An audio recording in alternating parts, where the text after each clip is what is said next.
కార్యకర్తలే కంచుకోటలు, కాంగ్రెస్ గెలుపుకు వారధులు. సారథులిప్పుడు నిమిత్తమాత్రులే. 10 ఏళ్లు ప్రాణాలు పణంగా పెట్టి నిలబడింది శ్రేణులే. తెలంగాణ ఇచ్చిన అధికారం కోసం కష్టపడ్డారు. అవకాశవాదులతో రాజకీయాలొద్దు, ద్వారాలు తెరిస్తే వచ్చేది వాళ్లే.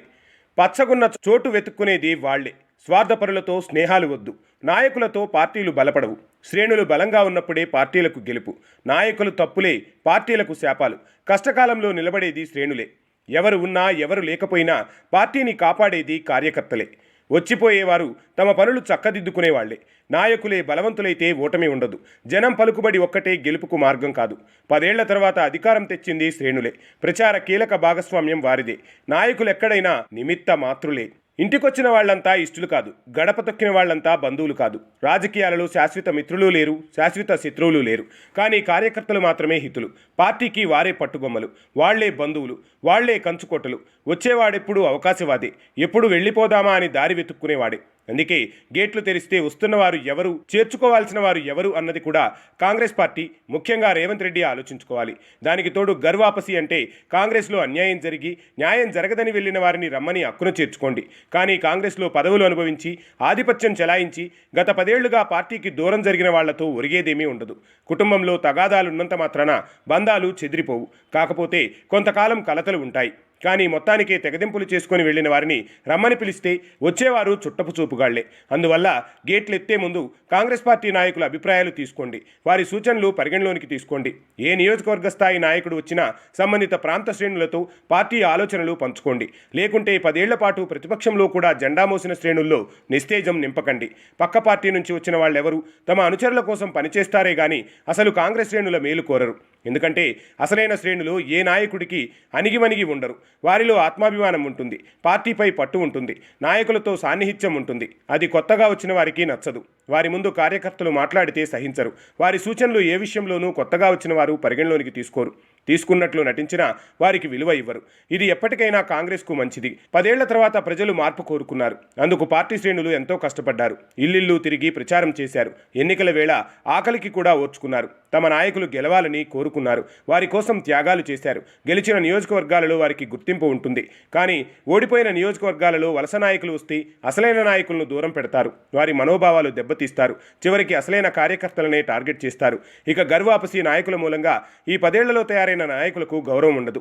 గతంలో ఆ నేత పార్టీ మారినప్పుడు వారి వెంట వెళ్ళని నేతలను ఇప్పుడు వేధింపులకు గురి చేస్తారు. ప్రతి సమస్య పార్టీ దాకా రాకపోవచ్చు. జిల్లా స్థాయిలో కార్యకర్తలకు న్యాయం జరగకపోవచ్చు. కొత్తగా వచ్చిన వారి ఆధిపత్యం ముందు కార్యకర్తలు తలదించుకోవాల్సి రావచ్చు.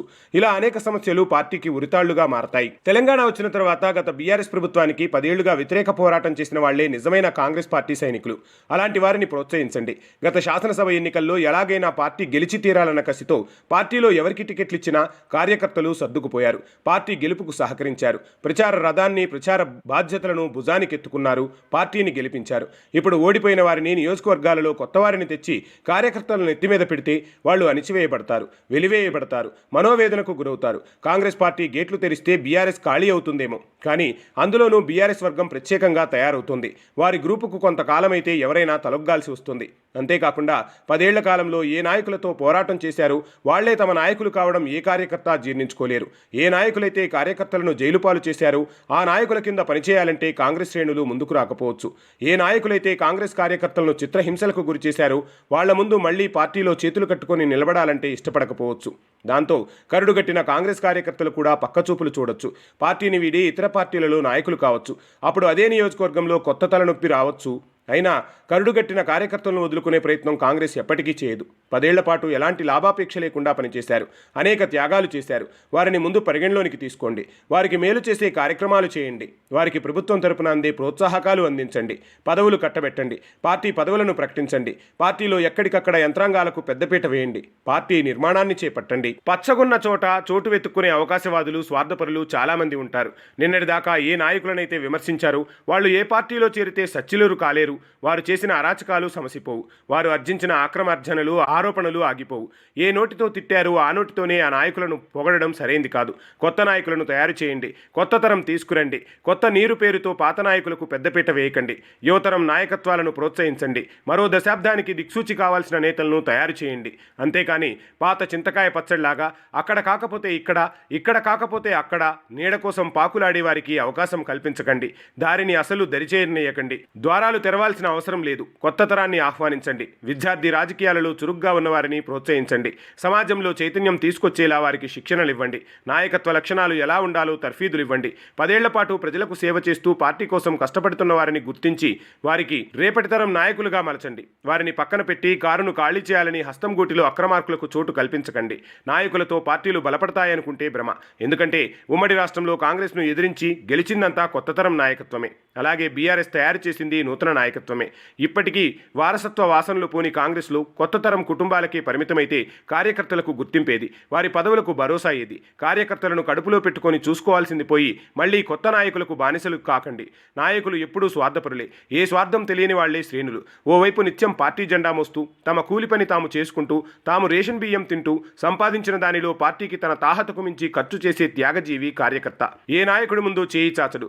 ఏ నాయకుడు తనకు సాయం చేయమని అతనిని వేడుకోడు. ప్రభుత్వ పరంగా అందే వాటిని కూడా ముందు ప్రజలకు చేరాలని కోరుకునే నిస్వార్థ సేవకుడు కార్యకర్త. అలాంటి కార్యకర్తల మీద పెత్తనానికి అవకాశవాదులను తెచ్చిపెట్టకండి. ఇప్పటికైనా కార్యకర్తకు స్వేచ్ఛను ప్రసాదించండి. వారికి కూడా గుర్తింపునివ్వండి. ఏ పార్టీకైనా కష్టకాలంలో నిలబడేది కార్యకర్తే, పారిపోయేది నాయకుడే. వచ్చిపోయే వాళ్ళు ఎప్పుడూ తమ పనులు చక్కదిద్దుకుంటారే గానీ పార్టీని చక్కదిద్దే బాధ్యత తీసుకోరు. జేజేలకు మాత్రం కార్యకర్తలను వినియోగించుకుంటారు. ఇంటికొస్తే ఉప్మా పెట్టి జేజేలు కొట్టించుకుంటారు. కార్యకర్తలు గడప దాటగానే బూతు పురాణం మొదలు పెడతారు. ఇది అద్దె నేతలు, వలసవాదుల తీరు. అందుకు అసలు సిసలు కాంగ్రెస్ నేతలకే ప్రాధాన్యతనివ్వండి. పార్టీని 10 కాలాల పాటు కాపాడుకోండి.